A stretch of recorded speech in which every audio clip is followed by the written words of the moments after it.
मनोरम नामक वन में एक बहुत ही सुंदर बड़ा सा तालाब था।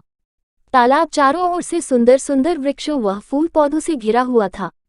तालाब के भीतर मखाने व सिंघाड़े के पौधे लगे हुए थे।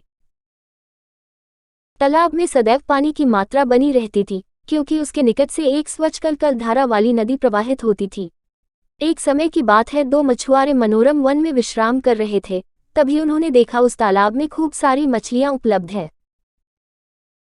दोनों मछुआरे आश्चर्यचकित होकर विचार विमर्श करते हुए कहते हैं, हमें आज तक इस तालाब का पता क्यों नहीं चला। काफी समय हो गया था, संध्या हो चुकी थी, इसलिए दोनों आपस में बात करते हुए वहां से लौट गए कि कल आकर यहाँ पर जाल बिछाया जाएगा। यह बात तालाब में बैठी तीन दोस्त मछलियों सुन ली। उन्होंने आपस में मंत्रणा की कि यह बात पक्की हो गई कि अगले दिन मछुआरा आकर यहाँ जाल बिछाएगा और हम सभी को पकड़ लेगा। क्यों ना हम लोग तालाब से निकलकर नदी में चलें।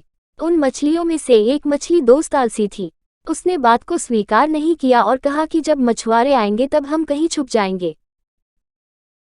अगले दिन जैसे ही मछुआरा आया, एक मछली दोस्त छलांग लगाकर नदी में भाग गई। आलसी मछली और एक और मित्र भी उन सभी मछलियों के साथ जाल में पकड़ी गई।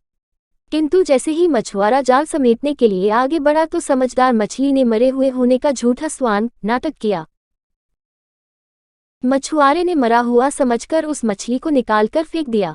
वह मछली अपनी समझदारी का प्रयोग करते हुए उछलकर नदी में भाग गई, किंतु जो आलसी मछली थी वह जाल में पड़ी रही। मछुआरों ने उसे ले जाकर बाजार में बेच दिया। इस प्रकार उसके प्राण निकल गए। अतः बुद्धि का प्रयोग अवश्य करना चाहिए। बुद्धि का प्रयोग करके ही हम विकट परिस्थितियों में बच सकते हैं।